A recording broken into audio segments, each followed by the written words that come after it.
The proceeding will start shortly.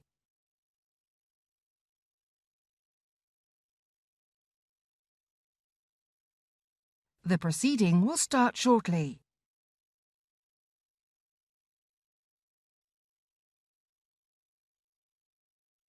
The proceeding will start shortly.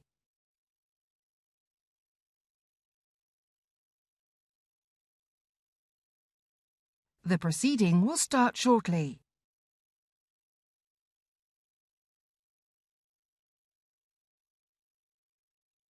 The proceeding will start shortly.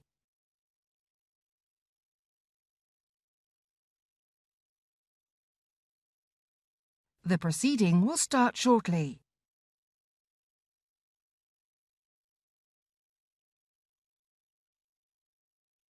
The proceeding will start shortly.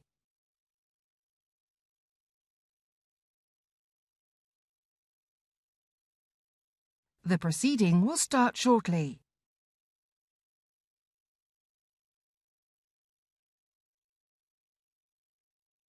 The proceeding will start shortly.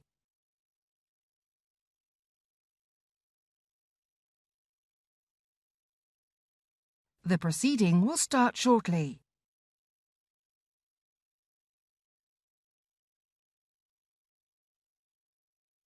The proceeding will start shortly. Order, order. Thank you very much, Lord President of the Council, for agreeing to join us today. It's our second public evidence session as the Procedure Committee, and we're very, very grateful that we are able to speak to you and go through, I think, a number of questions that colleagues have around the operation of the House during the pandemic and what plans there are for the future. I wonder if perhaps just before we get going with the questions, Lord President, whether you had any comments you wish to make before we get into questioning. Thank you, and thank you for holding this evidence session and for the work that you and your committee has done to produce reports very rapidly in relation to the pandemic and how Parliament should sit. The general point I'd make is that since the crisis started, the overriding objective has been to ensure that Parliament could continue to sit. I think it's very easy to forget that when we came back on the 21st of April, the question was whether we would be able to sit at all. And we managed to implement a hybrid system that ensured that there was some continuity in Parliament, even though it was not perfect, but that was a very, very considerable achievement by the House authorities to ensure that the basics of scrutiny were continued with, and some element of legislation. And then it's developed from there, and it's developed from there out of pace with the rest of the country to get back to the fuller participation, scrutiny and legislative programme that the government needs. But I'm much looking forward to discussing more of the details of that with you. Thank you very much. So on that topic, on the 12th of May, I think it was, you announced to the House that you did not envisage having to propose any extension of the hybrid Parliament arrangements, which, of course, as you'll recall, we were all present physically for bringing in on the 21st and 22nd of April. But clearly last week that changed, and there is now some virtual participation in some proceedings, and there's been an extension of proxy voting. So I wonder if you could set out for the committee what led the government to change its mind.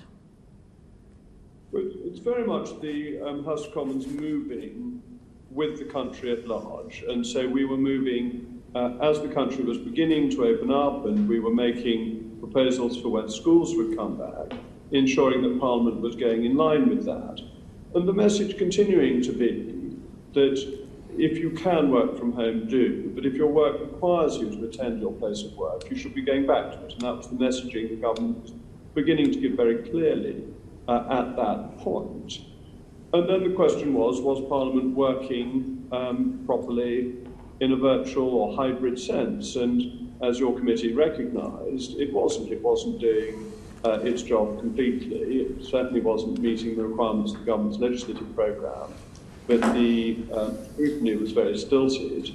And so that was why we wanted to move with the pattern of country at large, some weeks later to come back after the Whitsun recess in a physical rather than in a hybrid sense. But as I was making clear on the 12th of May, subsequently on the 20th of May, that was very much in line with the general advice, not going way out ahead of that, but nonetheless recognising our leadership role. Thank you. And I think I'm on record as saying that the previous way we were doing things and the hybrid arrangements were suboptimal. I think it would be fair to say that they're still suboptimal in some respects, but clearly we all need to work together on improving that. I'm now going to bring in Anthony Magnall for some more questions on this topic. Anthony. Thank you, Chair, and thank you, Lord President, for being with us again. Firstly, I'd just be interested in knowing how many weeks of the legislative timetable have been lost over this period. And secondly, this committee produced a report on the idea of, before the government published its motion to rescind support for virtual participation. And I'm wondering what account the government took before asking for the removal of the hybrid settings of that report. In terms of weeks, we've lost about 7 weeks of the legislative programme. But we were able to continue with a little bit of work on the floor of the House in the chamber, but that was primarily the non-contentious work. And what we lost most of all was work outside the chamber, particularly bill committees.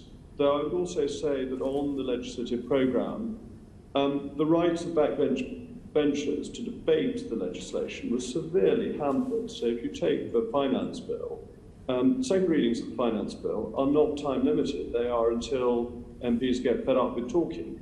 And that's really important because, these are charges on the British people, their increases in taxes and so on. And yet all that you had was 5-minute speeches for, I think, about 4 hours. And so we were not only behind, but what we were getting done, we weren't doing in a way that I think was satisfactory for the British people. We've considered the Procedure Committee's reports all the way through. They've been very valuable. And actually, when you go through your recommendations and what the government has actually done, we have done a great deal of what you've recommended, but not necessarily immediately that you have recommended them, but they have been very much where the government has been going. Thank you. Yes, the right recommendations, perhaps not in the right order. Is that the way we should perhaps analyse it? I'm going to bring Andrew Griffith in now. Thank you, Leader. I fear actually your point is probably going to be well made already, because we're sitting here at 3 o'clock and I've yet to see the call list for the third set of urgent question ministerial statements. So the status of having a hybrid is clearly still problematic compared with going back to a fully physical parliament. But my question was really, is there any scope to extend that to substantive debates themselves, notwithstanding my reservations about the way that this one's currently operating? It's a very good question, and it's something obviously that is open to review. But the difficulty is, how do you make a debate as a debate work when you can't have interventions? I think in our first day back with physical debating, we had something like 60 interventions. In my own speech on us coming back, I think I took over 20 interventions in one speech.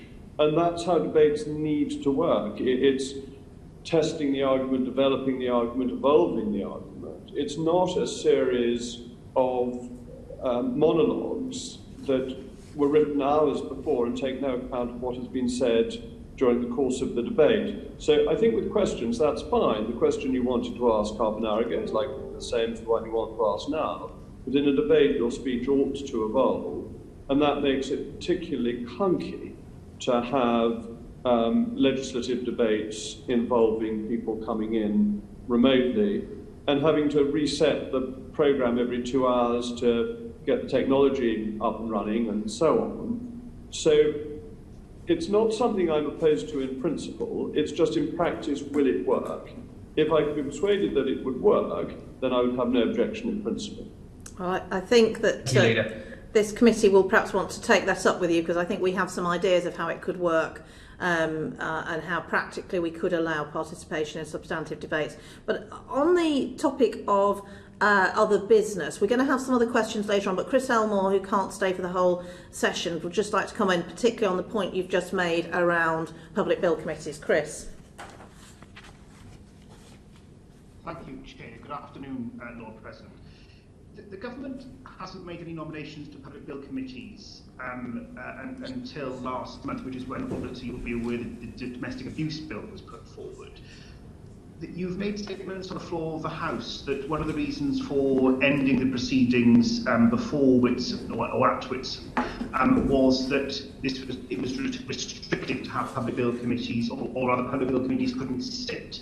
So can you explain why that is the case, please?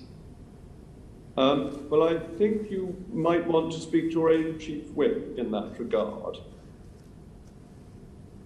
We'll be able to fill you in on the issues that were arising. These things were arranged between Chief Whips, as I'm sure you're better aware than most. But it's not for me to speak on behalf of Chief Whips. So it is for the government, Lord President, to appoint for Public Bill Committee through Committee of Selection, and I appreciate you know that, not to tell you your job, but my understanding is that the government did not put forward any option for Public Bill Committee. I am aware through usual channels that clerks, Public Bill Office were able to do a hybrid proceeding for Public Bill Committees that didn't involve coming into the House. That was tested with whips from both sides of the House.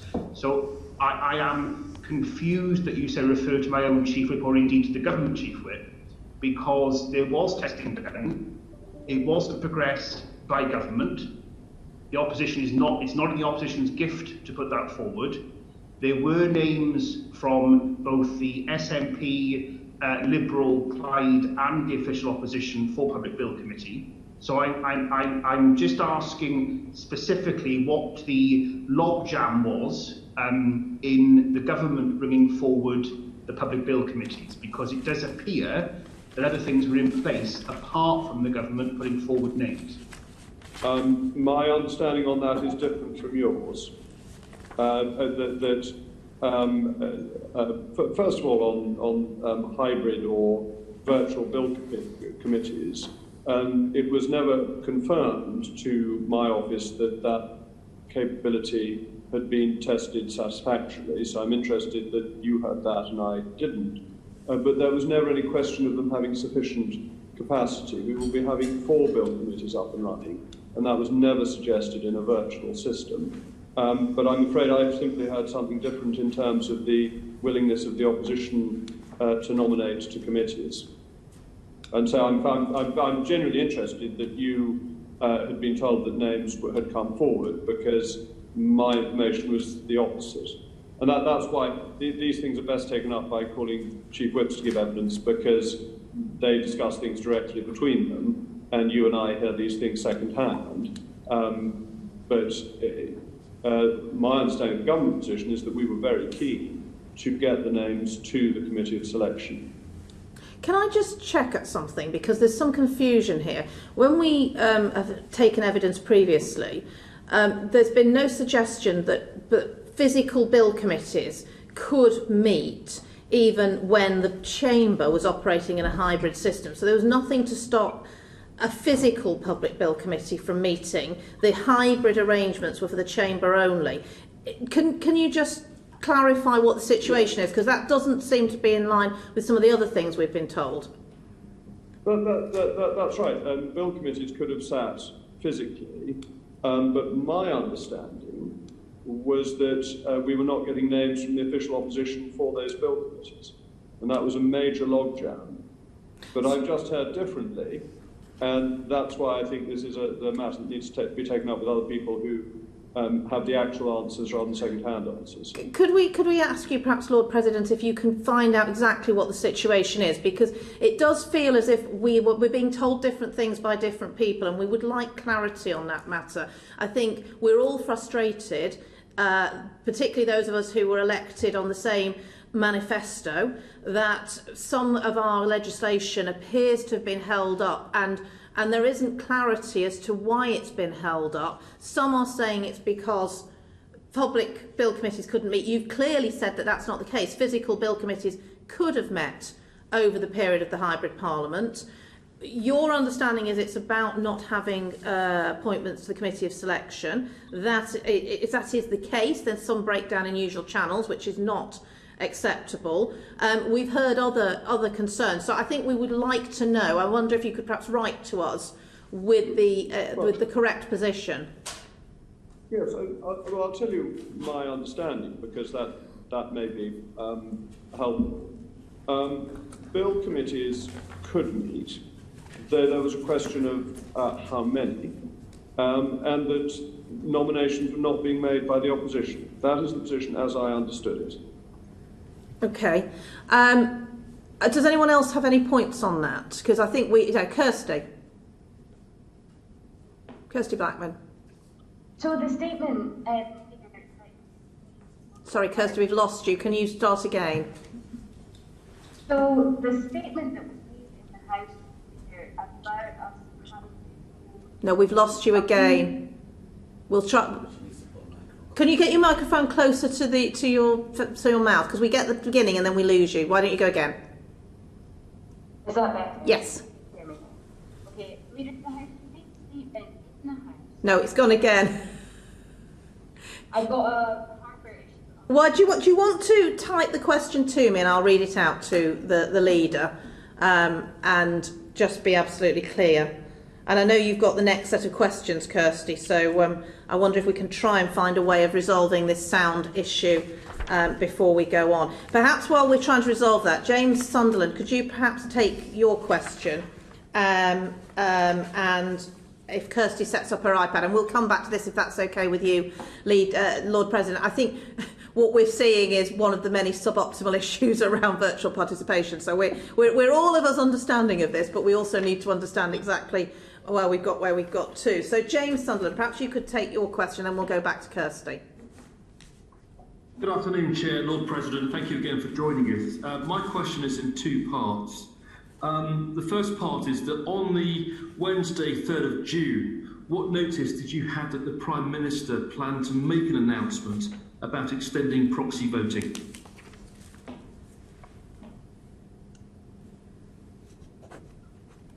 We've now lost you, Lord President. No, hello, I'm here. Good. The position the Prime Minister outlined was the agreed government position. And I'd notified the chairman of your committee beforehand, and I'd notified, or at any rate, that Mr. Speaker had also had an indication that this was likely. I don't think he'd been told formally that it was going to happen the night before. It was pointed at, I think would be fair to say, in a meeting with the Speaker the night before, rather than formally advised. Thank you, Lord President. And the second part of my question is, when did the government first give notice to the Commons authorities that they would be expected to devise an extension to the current pilot scheme? Well, the Procedure Committee itself mentions in one of its reports proxy voting. And this was something that was very much under discussion as one of the methods that could be used with a virtual parliament ending or a hybrid parliament ending and getting back to a more physical parliament. So I think all sorts of discussions were going on. Okay, thank you. If you've no other questions, James, I'm going to bring Chris Elmore in while we wait for Kirsty still. Chris. Thank you very much, Chair. Lord President, on the area of proxy voting, could you just set out, will members be eligible for proxy voting under this scheme and retain their eligibility as long as the NHS advice to them is to stay at home continued? Just on a sort of very broad brush, as long as that advice stays the same. Well, the specific details of the scheme following the broad motion passed by the House is agreed by the Speaker and the three party leaders. It will continue as set out in the motion into July, and then we'll have to see where we are in July as to any renewal of it. But the details of the scheme will be, as I say, a matter between the three-party leaders and the Speaker to agree. Thank you. Chair, if I can continue. Yeah, of course. On the basis then that the committee were undertaking, which you'll be aware of, an inquiry before the pandemic started around proxy voting, would you be of the view that proxy voting for parental leave really is now or has become permanent? It's not a trick question, Lord President. Things have moved on, haven't they? Is all I'm trying to say. I'm nervous of preempting your committee's report into how it's been working. But if I were to say that I had absolutely no qualms about bringing forward the motion to extend it so that your committee after the election could report, that may give you an indication of my view without preempting your report. Thank you. Owen Thompson wants to come in, and then we're going to go back to Kirsty to start where she left off. So, Owen. Jake, can I come back on that as well? Yes, of course. Chris, do you want to finish your questioning? Sorry. Thank you, Chair. It was just in relation to advice from the different nations. And I know the Lord President and I take a different view on this debate in the Chamber last week in relation to what amendment right is to attend. But if one of the nations of the UK, any of them, advice says that you should be staying home, and that's different to the neighbouring nations' advice in terms of the Union of the United Kingdom, does that member follow that advice? And secondly to that, in terms of the proxy system, does the Lord President have a view on not just members who have to, on clinical advice, not attend the House? Does he have a view on parental responsibilities? We have to remember that members to and indeed have family pressures or may have to stay at home because a family member is shielding. NHS advice is also clear on that. So I just wonder if you could slightly expand on those 2 points, please, Chair. Yes, certainly. I think everyone has sympathy for people with parental responsibilities. It is such an important responsibility for all of us. As it happens this evening, I shall be moving a motion on sitting Fridays, and one of my children is going to have to come into the House of Commons and sit in my office whilst I'm doing this, because there is no one else to look after her because of the way, my family are at home in Somerset, my one child who's back at school. And this is very complicated, and I sympathise with members, and I have some experience of it, inevitably. So I think it's important to be sympathetic. As regards different advice, members must to some extent decide for themselves that each member will come to a view on whether, as a key worker, that member decides that the role as a key worker requires him or her to attend Parliament in line of the advice that is being given. But it is important to remember that we are key workers, and that therefore going to our place of work is a reasonable thing to do. And that has been in all the government's advice since the beginning of the lockdown. So I don't think there's any inconsistency, though when you get on to ancient constitutional rights, it is worth bearing in mind that considerable elements of our constitution are not actually in specific legislation. That doesn't mean that these are nonetheless important rights that we have. And I think that the right of a Member of Parliament to attend Parliament is an absolutely fundamental right in a democracy, and that any effort to stop a member attending Parliament would be fundamentally undemocratic. We've got some specific questions on that issue later on, but Chris, if you've finished, I'll bring in Owen, who has a follow-up on specifically on proxy voting. Thank you, Chair. Thank you very much. Thanks, Chair. Lord President, just on proxy voting, obviously there's been effectively a criteria put in place for members eligible to apply for a proxy vote, and I've seen some organisations suggesting that could be discriminatory. I'm keen to get your views on the fact, because certainly when Procedure Committee ourselves considered our report, we took great care to remove all references to medical or any specific reasons as a requirement to be eligible. So by having an eligibility criteria rather than a general allowance for any member to apply for a proxy vote in this circumstance, would you consider that actually what has been put in place is discriminatory against some members? No, I wouldn't, and I think it's very important with all proxy voting that you want to set out criteria for it, because it's important that in the normal run of events, members will attend Parliament to vote. That's quite proper, and it's particularly important in relation to ministers, because ministers often need to be away on governmental business, but that shouldn't be an excuse for not attending Parliament. And so you can't just say it's a carte blanche for anybody who wants a proxy vote. You want to set out criteria.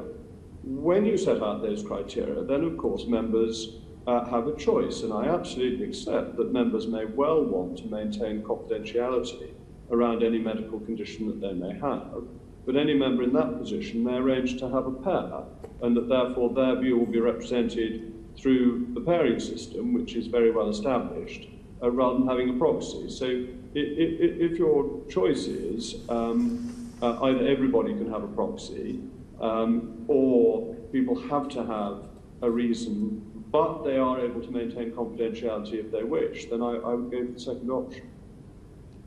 Kirsty, shall we bring you in now? I know you've got a few questions, so apologies, Lord President. We'll be going slightly back onto the previous conversations we were having about public bill committees and then on to virtual participation. But Kirsty.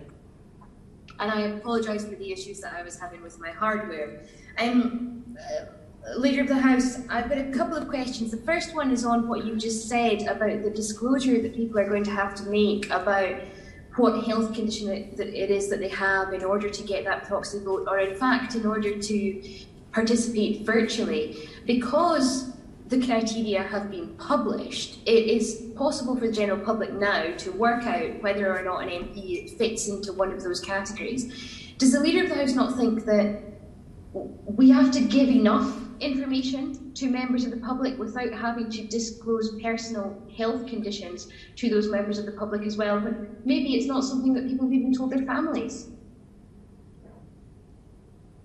First of all, on the remote participation, the Speaker has written to members setting out conditions under which they will be allowed remote participation, and those are a wide spread of circumstances that I don't think will interrupt people's confidentiality. I think that it has been set broadly enough that simply by appearing remotely will not indicate one has any particular condition, merely that because of the current crisis, attendance at Parliament is problematic because of personal circumstances. With the proxy vote, details of that will be agreed by the three party leaders, and what requirements there are of members in relation to their health and what is information they have to give in confidence, not public information, but they will have to be in one of three categories, either over 70, clinically vulnerable, or extremely clinically vulnerable.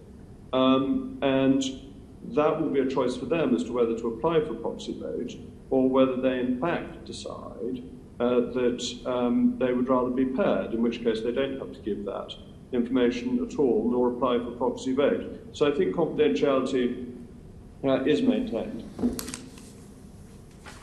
I would suggest on that it's for those members to decide whether or not they feel that they've been discriminated against, and in fact there are members who do believe that they are being discriminated against by this system, and it may be that the Leader of the House needs to reconsider the way that this system works in order that members do not feel that way. I have a couple of other questions. The Leader of the House said during the debate last week that the House plays an invaluable role in holding the government to account and debating legislation, which can only properly be fulfilled when members are here in person. Can the Leader of the House let us know why it was required that virtual participation would be cancelled in order for bills to proceed? We simply weren't getting government business through. The legislative agenda that was set out in the Queen's speech based on a general election wasn't making sufficient progress with a hybrid parliament, and scrutiny was, to use the terms of your chairman, suboptimal. Even the shadow leader of the House from the SNP was calling for an exclusively virtual parliament because he recognised that appearance in the chamber was beneficial over a virtual appearance, and it seems to me therefore very important to try and get back to proper scrutiny once it was safe to do so, in line with health guidelines and in line with the rest of the country. So now that we are going to have a hybrid situation continuing, does that mean that it will be impossible for legislation to proceed? We're not having our hybrid in legislation, and bill committees will sit physically.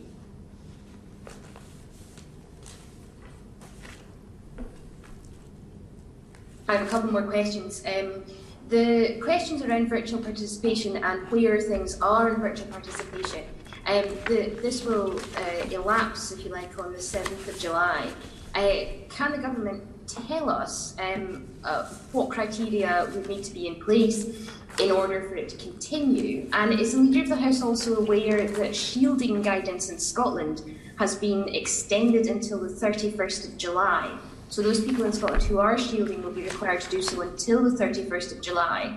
And would he consider extending both the virtual participation and the proxy voting on the basis that this has already been, the shielding, for example, has already been extended?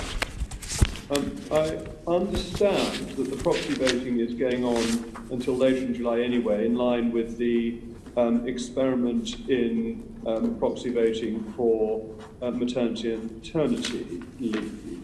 So that has a later end date.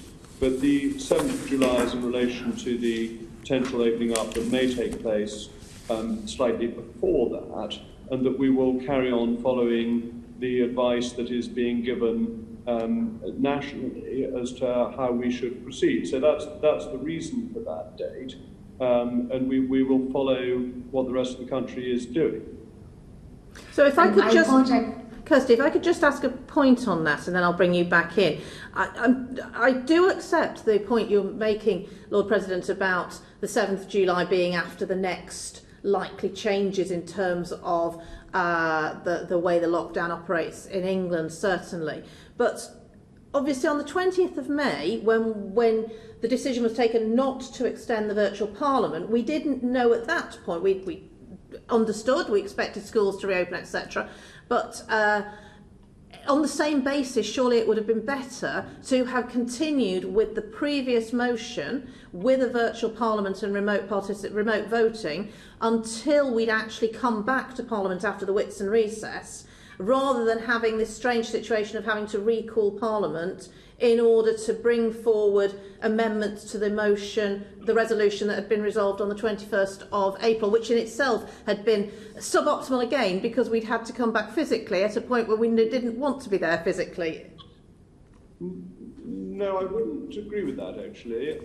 I think that we were looking at the position that the government was announcing in relation to the reopening of schools on the 1st of July. We were coming back on the 2nd of June, a day later.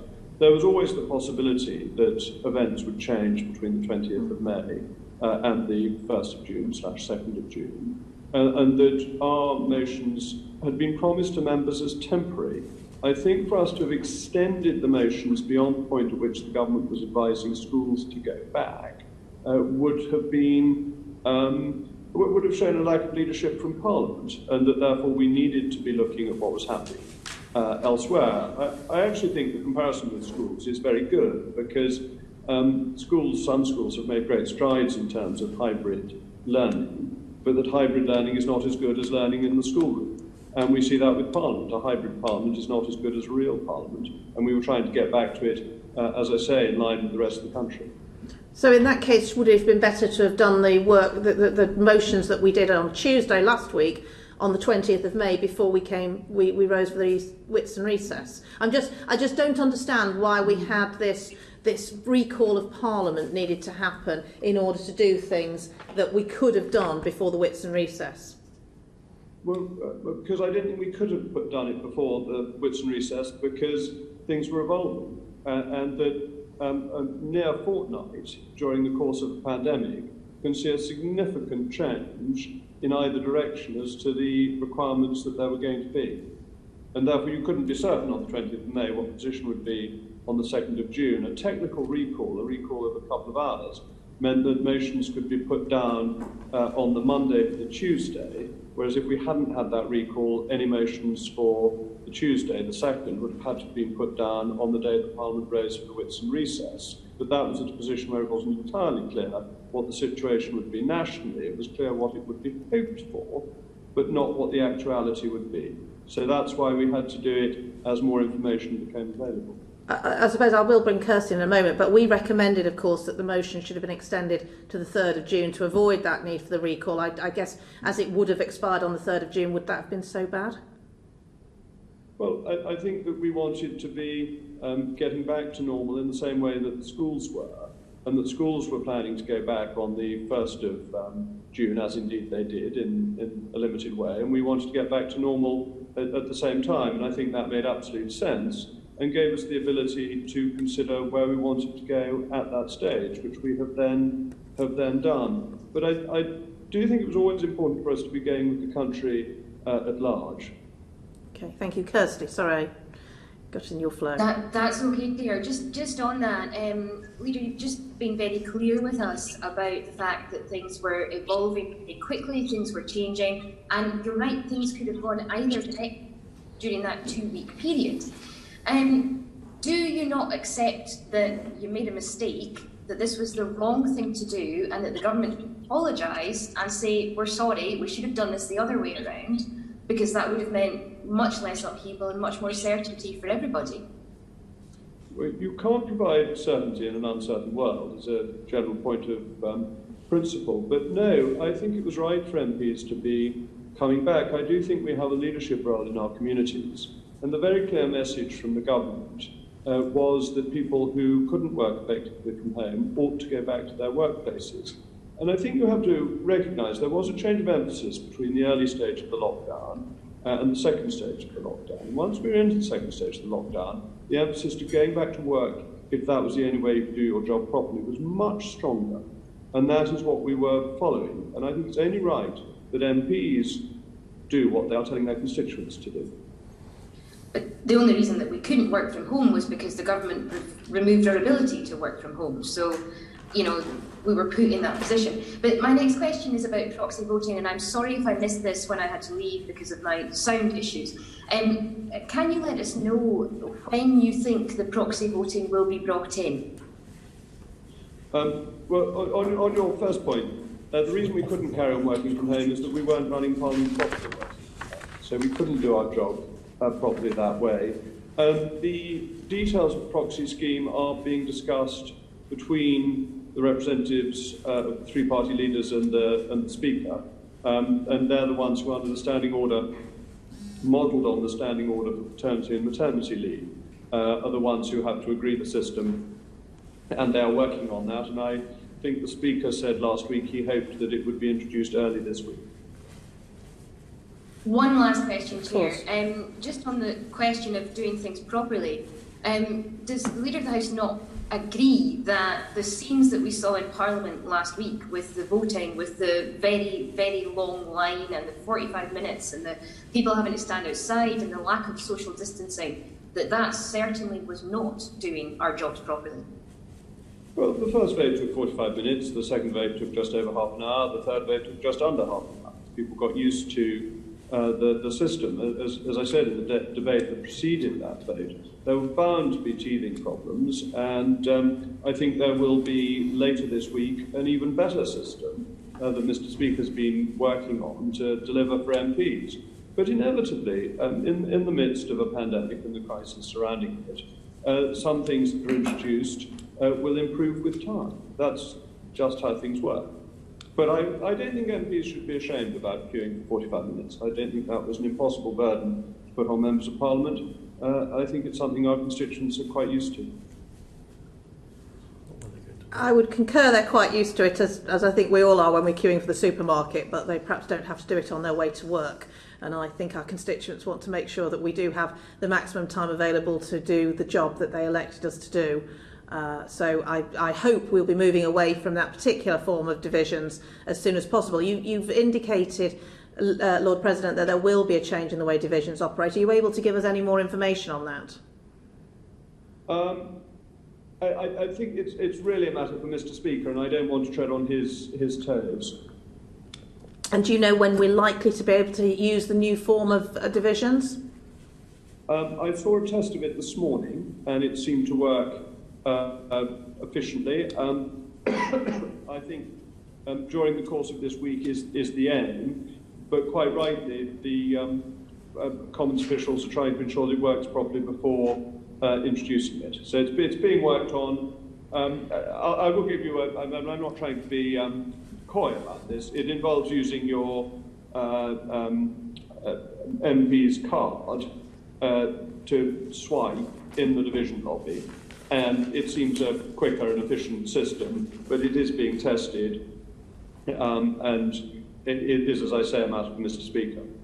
I mean, I think we would be very interested in trying out on these tests. One of the things that we were keen to do when remote voting was being introduced, obviously at the recommendation of the government's motion that asked for remote electronic voting, we on the Procedure Committee did take part in a number of trials before there were trials of the full system. I think that it is disappointing that members of Parliament were not able to try out the system that we tried last week before votes went live under that system. And likewise, I would recommend, if at all possible, that there are some opportunities for members to try the new system so that the teething problems, which we saw on remote voting when we did our first widespread trial of it, and other things, can be ironed out before it goes live, and we end up with, for example, the security issues we saw with the previous system.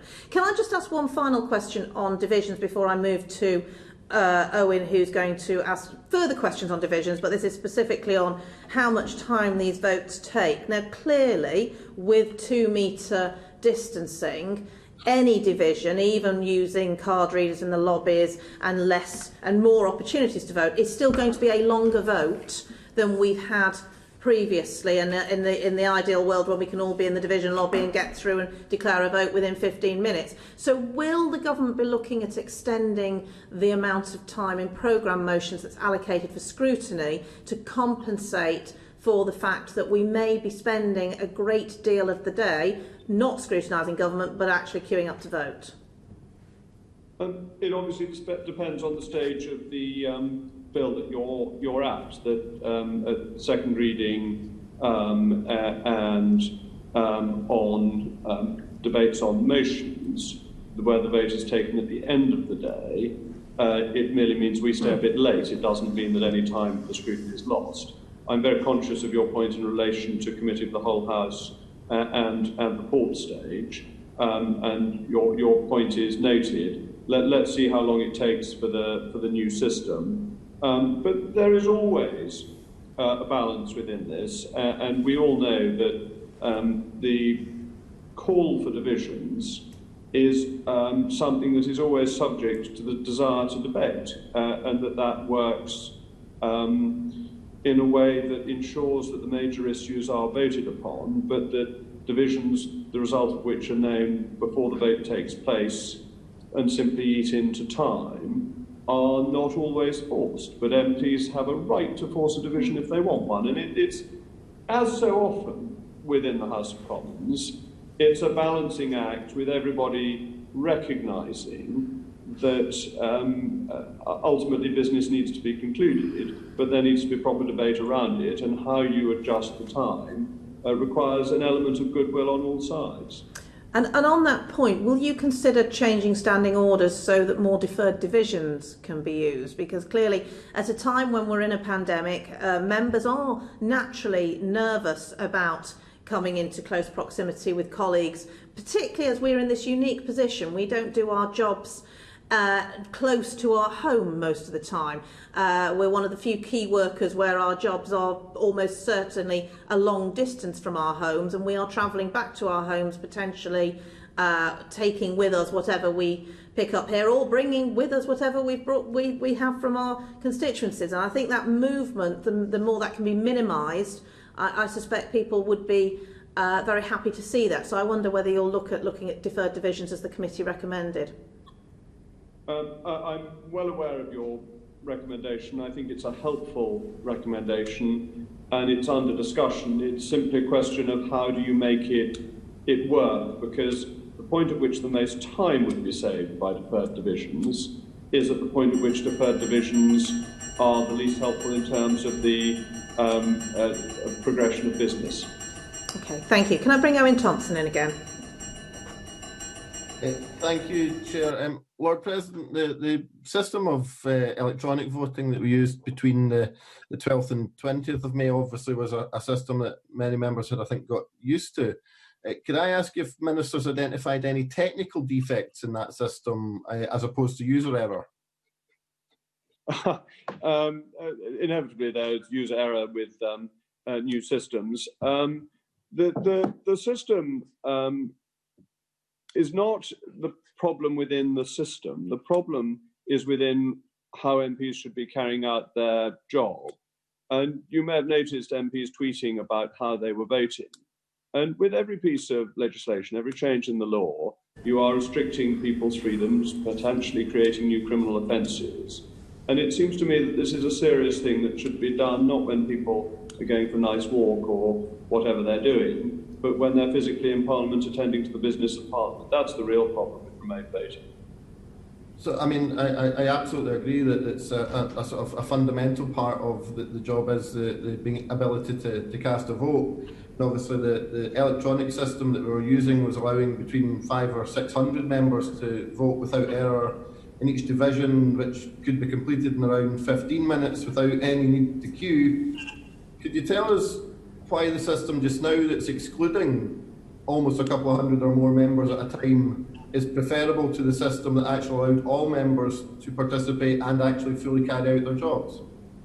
Because it's an understanding of what Parliament is. Parliament is an assembly of the nation coming together to make a decision. It's not somewhere where people remotely are sending in their views. And so Parliament is a single whole that takes place at Westminster, with people representing their views, arguing for their views, putting their views, discussing their views, coming together as one, not remotely sending in an opinion. It's about the oneness of Parliament as much as anything else. So do you consider it's preferable then to exclude a couple of hundred members from the ability to participate? Proxy voting has been introduced for members who have a particular medical need, and pairing is available as well. So there are systems to compensate to ensure that all views are taken account of. Of course, pairing doesn't actually record any view of either member, but I think that's a point that we can possibly agree on. But moving on from that, do you expect the system that you've touched on of possibly for touchpad voting to come into operation? Do you think that will require further modification to standing orders?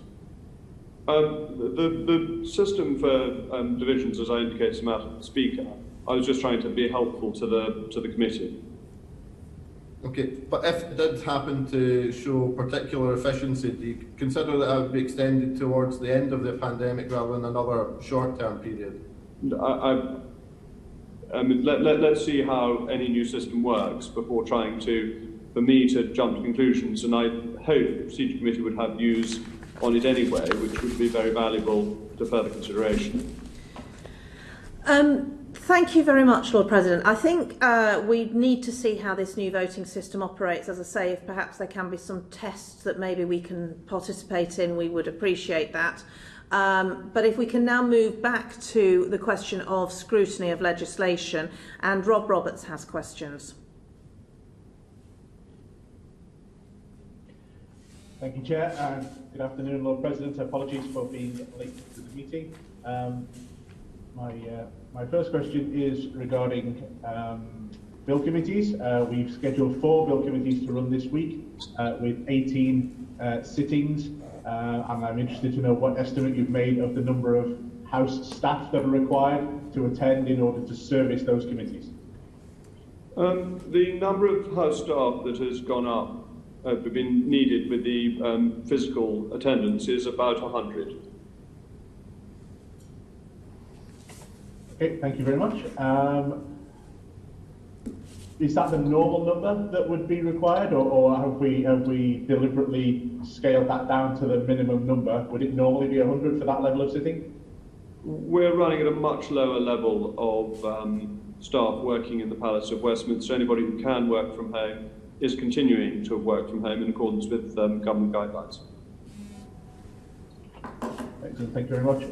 And with regard to scheduling and the calendar, can I ask which bills the government is anticipating putting through committees by the time the House rises for the summer adjournment?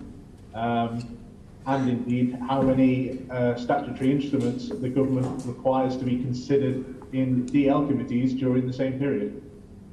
Well, I can't really preempt my weekly business statement about exactly the number of bills that will go through, but you're absolutely on the money with your question. That is the issue of needing to be back, that there are so many important bills going through. I mean, there is the domestic abuse bill, there is the trade bill, there is the finance bill. We have an active programme. We've got 4 committees, as you said, this week. We may need more. We had, I think, over 30 bills in the Queen's speech that we need to deliver on, and we lost 7 weeks of business. And so you're asking the right question. There is a busy programme as regards statutory instruments. Not only have there been the statutory instruments in relation to the coronavirus crisis, but there are all the usual statutory instruments that are required. And on an average month, I think we run at about 100 statutory instruments. And I would expect it to be not far short of that, excluding recesses for the rest of this year. Can I just confirm, is that 100 statutory instrument committees per month? Or No, it's 100 statutory instruments on average a month. That makes more sense. A sitting month. It's not yes. It's not as many as that, obviously, over reason. No, understood. So can I just go back to this point we were talking about the physical issues around holding public bill committees? So clearly there was nothing to stop a physical bill committee being held between 21st of April and last week when they started being held. They could, nothing in the resolution of the 21st of April stopped that. But we know there are issues around rooms that can accommodate. I think the minimum number in a public bill committee is 16, is that right? So what is being done to make sure there is space available to run the public bill committees? And are you considering running public bill committees not just on the usual Tuesdays and Thursdays, but actually 4 or 5 days a week? Consideration to be given to all of that. You're absolutely right. And to which of the committee rooms are large enough to facilitate public bill committees, including consideration being given to whether, not Westminster Hall itself, but the room off Westminster Hall referred to as Westminster Hall should be used for public bill committees. And more hours per week for debate? That's certainly being considered as to whether other days should be used, yes. I mean, I think given that we have lost the time that was available, this committee is keen to make sure that we do make progress quickly, and therefore, speaking on behalf of the committee, I think we would be happy to endorse increasing the number of days that a public bill committee meets. I know that's an imposition on those members of the committee, but as you say, rightly say, Lord President, this is the important work of scrutiny that members of Parliament are elected to do, and it's quite right that that scrutiny should happen. But you did touch on Westminster Hall and other opportunities. I mean, clearly, as members of Parliament, we have 3 core responsibilities: scrutiny, the passage of legislation, and representation. Now, representation can be achieved for now through the virtual participation for members who have health concerns, and obviously those of us who can be there physically can do so. Clearly, passage of legislation, we need to clarify what actually went wrong over the 7 weeks, but we can see that happening.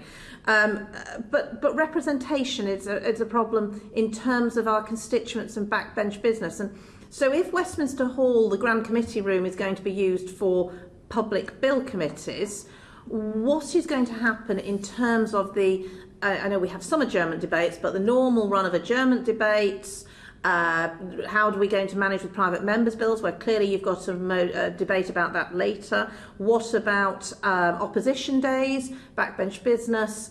How can we make sure that as backbench MPs we can properly represent our constituents? Yeah, absolutely. The Clerk of the House, I know, gave you evidence recently, and he said in relation to Westminster Hall that in terms of staffing that was going to remain difficult, and that the effort to keep you working from home, if possible, I think means that Westminster Hall is not going to be coming back immediately. But you're quite right, it is important that we have the representation of members. In terms of backbench business days, we've got backlog with government business, and therefore government will take most of the time currently, but I'm very conscious of the standing order requirements to have backbench business days made available, and I'm particularly conscious of the Petitions Committee's requirement for debating time. So we are looking at ways that we may be able to facilitate that, as well as the legislative and the normal scrutiny agenda. Yes, Lord President, we were both members of the committee that recommended, this committee when it recommended the use of Westminster Hall for petitions, so we could both take some credit for that. Can I bring in Kirsty Blackman again? Just to say briefly, the issue with staffing is quite concerning for the committee, and we did include in our report that we were concerned about any increase that there may be in the number of staff. And we were told by the clerks last week that the number of staff has gone from 670 to 1,065. So I would appreciate it if you, Leader of the House, could agree that in going forward, any decisions that are taken about legislation, for example, it is considered that the staffing requirements that there will be for any of those things that happen. I appreciate the Leader of the House just said that in relation to Westminster Hall, and I do appreciate the stance, but if we could agree that he will do that going forward, then that would be appreciated. The House authorities are very conscious of the need to encourage people to continue working from home, but also to go back to work if at all possible. And as I understand it, the number quoted for the increase in staff on site includes contractors, as some of the building contracts are coming back on operation as well. So that's not a figure that relates to the return of members of Parliament, which is a much lower number in terms of the increase. There's not that many others. There's an additional 200, for example, between the common staff and the PDS staff. So, you know, that is 200 additional staff that are purely there to service members, and it's not just about the contractors. But my substantive question is in relation to the business. Given that there are significant restrictions on travel for some members, some who may not fall into the categories of being able to virtually participate or allowed a proxy vote, would the Leader of the House give us an undertaking that he will consider giving us more than 1 week's business in the business statement, because travel is really very difficult at the moment. For example, from Aberdeen, there's only one flight a day. I know that Northern Ireland, and not even every day, and I know that Northern Ireland has got similar issues. If you could consider extending that as far forward as possible, then that would be really helpful for members who do have to attend Parliament physically at this time. Thank you. That's an extremely good point. I'm always keen to give as much information about the future business as possible, and had got back to giving a fortnight's business earlier in the year. If I can get back to that, I will try to get back to that. I think it is helpful for members. Thank you very much. I think we're going to move on now to questions around, a series of questions from Sir Christopher Chope about written questions and parliamentary and answering of those questions. Sir Christopher. Chairman, can I come in with something first? Because I've been handed a note clarifying on the issues of the delays to public bill committees. Oh, thank you. Which may be helpful to you and may save further correspondence. So there are a number of problems. It wasn't purely the putting of names to the Committee of Selection. It was a question from the House authorities about capacity issues with facilitating enough PBCs physically with social distancing, which wasn't going to work for the government. That led to a delayed start on virtual public bill committees, and by the time preliminary testing on virtual public bill committees was possible, it was clear that the country was already going back to work, with schools going back, and therefore there was then the move to come back here physically. But now it is possible to have the 4 concurrent public bill committees, which is going to go up from now. So it was actually more complicated than I was initially saying. It wasn't just the names from either side. It was the question of what could be facilitated virtually, how the testing was going, and then the changes in the government's policy with regard to reopening things. Okay, that is helpful. It perhaps raises more questions because clearly physical bill committees could have met then in the rooms 10 and 14, which we know are the only rooms big enough for those at the moment. There was the work being done on virtual public bill committees. I just don't understand why the government, given the urgency and the need to press on with this legislation, why the government did not go ahead with just 2 physical public bill committees then, when it could have done pre-wits and recess, which would at least, I think we got through 5 second reading debates in the virtual system, and we could have started those public bill committees. It does feel it needs some more questions answered, I think, perhaps is the way to put it, Lord President. Speaking from the government's point of view, we were very keen to get public bill committees going. Okay, so I think we're saying that it would have been possible to have had a physical public bill committee meeting before Whitsun in the rooms that were big enough. There were some questions of debate. There was some talk about whether a virtual way of doing this might be possible. That wasn't the case, but in any event, the government has somehow managed to lose 7 weeks of time for public bill committee debates through various reasons. We were very keen to have public bill committees. Okay, let's move on to written questions then, and Sir Christopher Chope.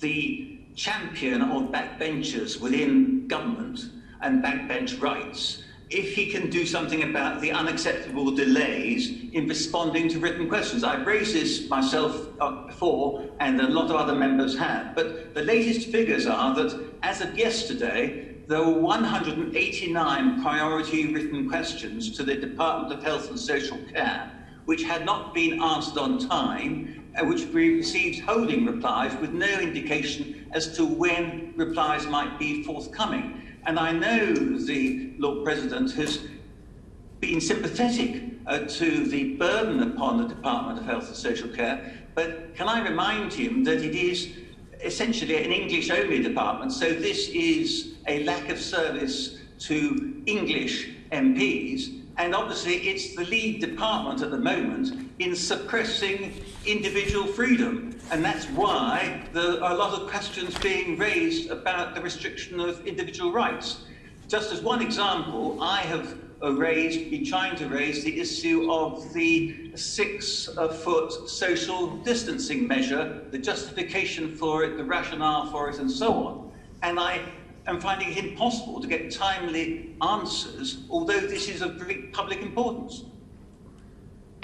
Yes, look, I'm very conscious of this. I am slightly defensive in regards to the Department of Health and Social Care, because I think as it is at the forefront of tackling the crisis, a lot of the officials there who would have been answering parliamentary questions are dealing with the crisis, and therefore I would ask members to have a certain sympathy and patience with that particular department.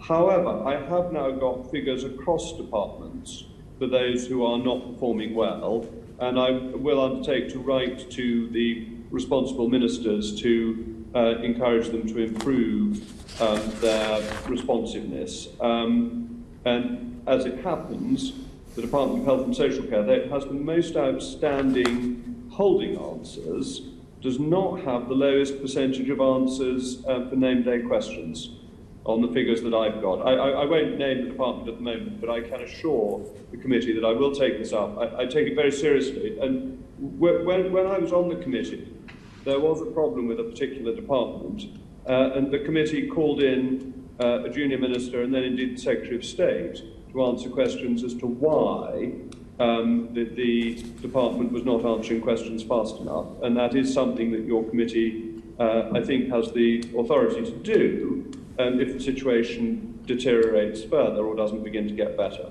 But I will do my best to make sure it gets better before you need to do that. Thank you, because the figures we've been given are that the second highest department for not answering is the Department for Work and Pensions, with 29 outstanding replies, and that compares with 189 for the Department of Health and Social Care. So what can be done to try and help the Department of Health and Social Care give priority to answering these questions? I think with that particular department, I would simply ask for a little bit of patience. They really are at the forefront of dealing with the crisis, and that requires a little bit of time. And I would say in their defence that sometimes, as they've been drafting the answers, events have overtaken the answer that was being drafted, which is not normal, that normally an answer doesn't change in the few days it takes to draft. But do you accept, Lord President, that the Department for Health and Social Care is the department which has the greatest public interest at this time, and that if members of Parliament raise on behalf of their constituents questions, the only avenue for them, essentially, because we haven't got the Westminster Hall debates and so on, the only avenue for them, essentially, is to put down a written parliamentary question? Yes, I absolutely agree with that. I recognise the importance of holding departments to account.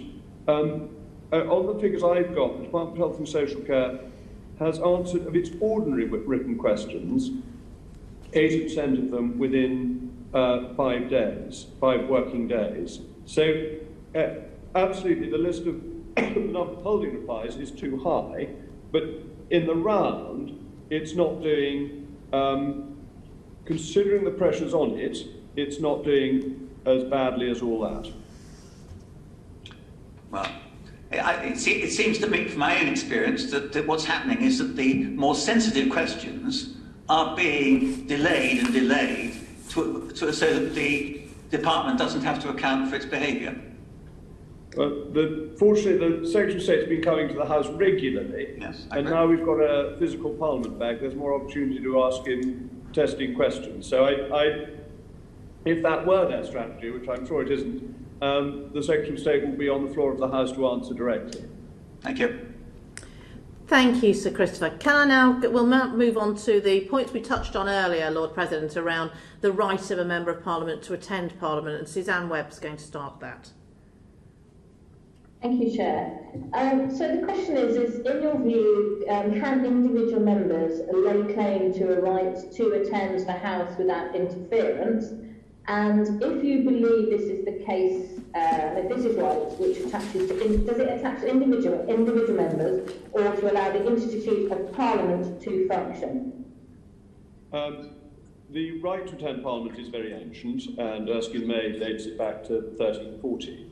And it's absolutely right to say that it attaches to the individual member for the purpose of allowing the institution to operate.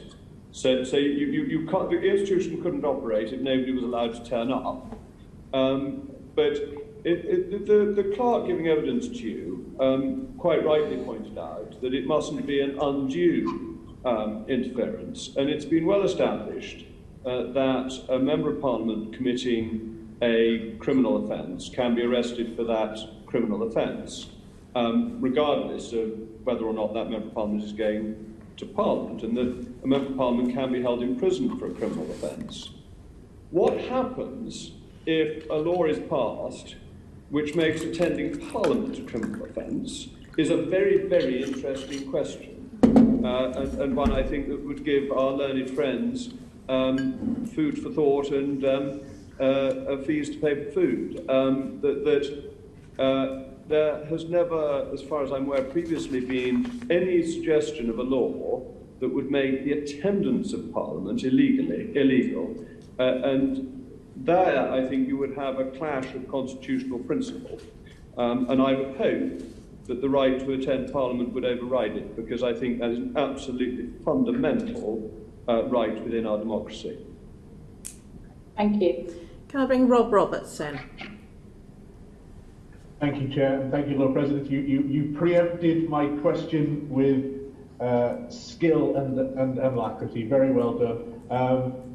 My question was what recourse a member would have against regulations which may appear to prevent travel to Westminster to attend the House. This is particularly relevant, perhaps, in the devolved administrations, which has slightly different rules to England. And what happens if a member, in trying to potentially breach regulations to get to the House, was detained by an authority enforcing said regulations? I think it is helpful that MPs are key workers, and key workers have throughout the crisis been allowed to travel, and that therefore this hasn't arisen even theoretically, and I think that is worth remembering and bearing in mind. But I would expect the clash to be resolved in favour of the Member of Parliament, because I think it is a most important right. Democracy depends upon the executive and agents of the executive not being able to stop those who hold the executive to account doing their job. And there is such a clear difference between somebody who has committed theft or another crime of that kind, and somebody whose mere crime is trying to attend Parliament because of a state regulation. And I think we would be in very dangerous territory if the state tried to stop members attending Parliament. Can I bring Owen Thompson in, and then I'm going to question on this issue as well. Owen. Thanks again, Chair. Lord President, obviously we've seen regulations laid out that suggest that we could even go down to regional variations in lockdown, never mind different nations in the United Kingdom. But if one part of the UK were to legislate to impose a lockdown regulations in a way that would prevent members attending, would the Parliament be entitled to legislate to remove that restriction? Well, there are a number of points there. First of all, essential travel has been allowed throughout the lockdown, even in the most severe part of the lockdown, and attending Parliament is clearly essential travel. No regulation can be passed without ultimate parliamentary authority for it. And the question that the courts would face is if any regulation purported to stop an MP attending Parliament, was that valid on the act that it was supposed to be drawn from? And that would be a legal question. Personally, I would be surprised if it were held that a regulation, anything short of primary legislation, could restrict the right of a Member of Parliament to attend Parliament. Okay. And just finally, on that, Lord President, I wondered if we get any indication of how many other key workers are required on a weekly basis to travel maybe 400, 500, 600 miles, or as I think the Honourable Member for Orkney and Shetland indicated, make an 18-hour journey to attend their essential place of work? Well, the role of a Member of Parliament is an exceptional role and a very privileged one. If I can just pick up on these points, if you're finished, Owen.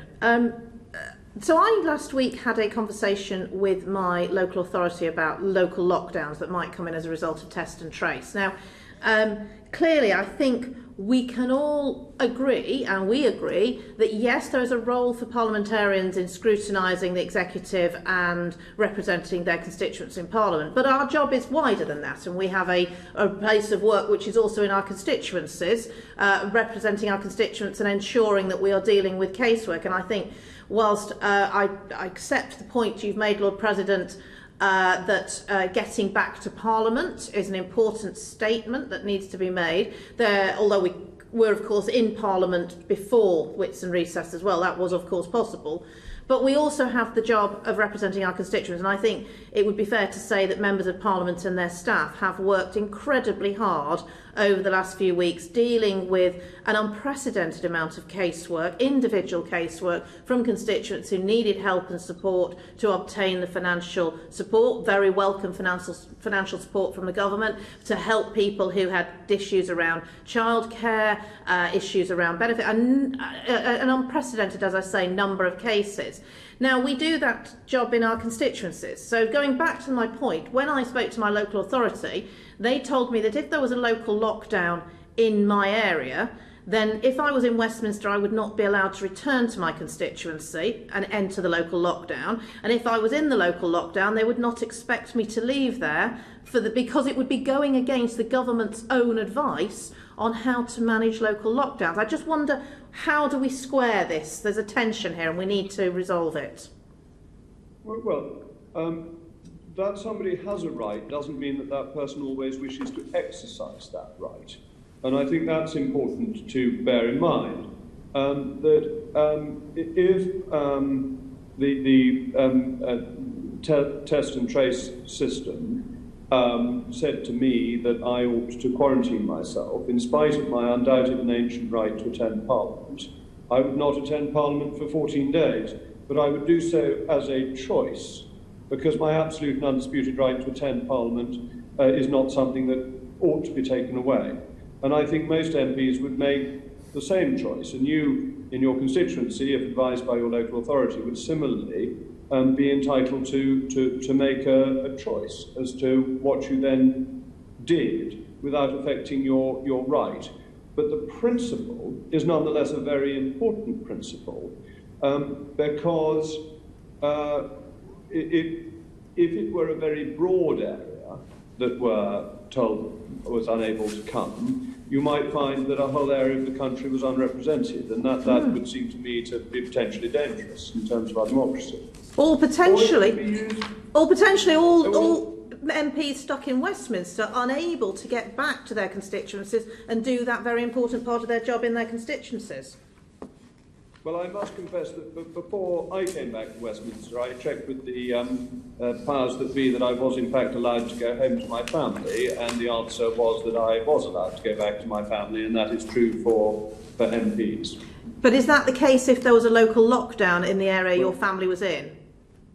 There haven't yet been any local lockdowns. Understood. So I think we're getting very hypothetical at this point. Okay. Well, it might be worth perhaps, Lord President, perhaps if you could consult with your ministerial colleagues, because I think there will be members who will be very concerned that they could find themselves in a hotel or for 2 weeks or more away from their constituencies, unable to carry out their constituency duties due to, if you're in a hotel, you perhaps don't have technology, etc. People will be very, very concerned about that. And I do think you've made a very important point about how much has been done by MPs in their constituencies during the course of this crisis, that I think the volume of work MPs have had has gone up very, very significantly, and the sort of commonplace view that MPs don't do any work except at Westminster is one that is very unfair, not just to MPs but also to our staff, who have done an additional amount of work over an exceptionally busy period. Hear, hear, and I think we should all put on record our thanks not just to our parliamentary staff, all of whom we are making sure work from home and do not come into Parliament even if we are here physically, as they didn't, of course, during the period between Easter recess and Whitsun recess, but also to the staff of the House of Commons, because I think the changes that the staff have dealt with, and the fact that they were able, I mean, you'll recall that we made a report on, I think, the 8th of April saying that it didn't seem at all possible that we would be able to have any kind of remote voting, and within weeks that remote voting had been delivered, I think is a great testament to the professionalism of the staff and the risks they're putting themselves at by attending Parliament physically.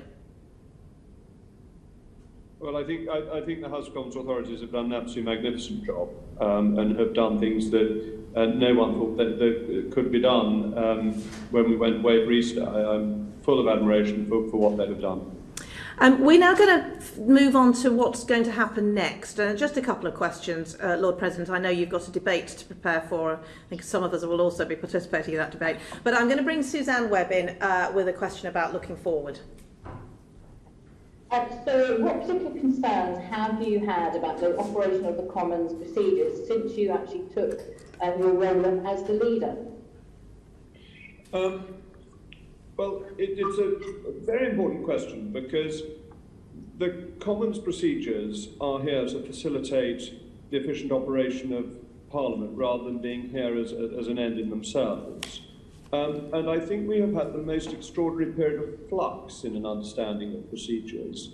And I think here the Procedure Committee could be enormously helpful if it were to look at how things have changed over the last couple of years, not just in relation to the coronavirus and how we've had to adapt, but into things that happened before that, and to see whether we need any areas of clarification. Because I think what's most helpful with procedures is that members, clerks and so on know precisely where they stand rather than finding that things can move erratically. I think you've actually answered my next two questions, which are about what were the plans to address these concerns, and I'm glad that you said that the Procedure Committee can help and assist you on that. And my next question was to ask you, how can the Procedure Committee help and assist you? And I think you've answered that one too. So Could I add one thing? When I was on the Procedure Committee, we looked at a revision of the standing orders simply to tidy them up and get them back into a coherent whole, because they've been edited and sub-edited so much over the years that they're not in the order that one would like. And we did this work very thoroughly, and then the then government just put it in a drawer and ignored it. I think this would be a very useful exercise to review that work so that we could have a sort of more orderly book of standing orders. Lord President, you've preempted my final question, which was to ask you when you were going to bring forward proposals for revision of standing orders. But also, I suspect, are you keen to look at forthwith questions and also the use of SO24 debates? I think your advice on that would be very, very welcome. We've got an SO24 debate today, and they do have a very useful role in bringing forward things that members want to discuss urgently, but they're not there to overturn Standing Order 14. Forthwith was a rather complicated ruling, I think, but the problem with a system that operates on precedent is that if precedent is arbitrarily broken, that becomes the new precedent until it's reset. And I think the Procedure Committee could be extremely helpful in looking into this, because if you look into it, it has the virtue of being done impartially, rather than it being something that is seen as a government settling scores, which I have no desire to do. I just want a standing order rulebook and procedures that work to the benefit of the House. And so your work on that would be very welcome. Well, we will look forward to seeing your proposals for amendments to standing orders. I assume that should such motions be put on the order paper, they would be a matter for the House to decide, as is customary with House business. And we look forward to that. If I could perhaps thank you on behalf of the committee. It has been put, you will have noticed I have been chairing the meeting via WhatsApp, which is again a new technological way of doing these things, as we're all in different places. But one of our members was keen to make sure that we credited you with being such a technological innovator. and being the leader of the House that has overseen such technology revolutions. So we do thank you for that, Lord President, and thank you again for your time. I know you have a debate to prepare for. We do appreciate that you have given us a significant amount of time today, and we will reflect on all that you've said. Thank you very much. It's been a pleasure. Thank you. Order, Bye. order.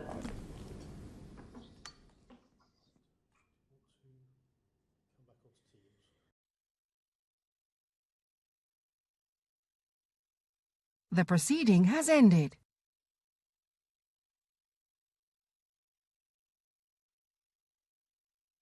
The proceeding has ended.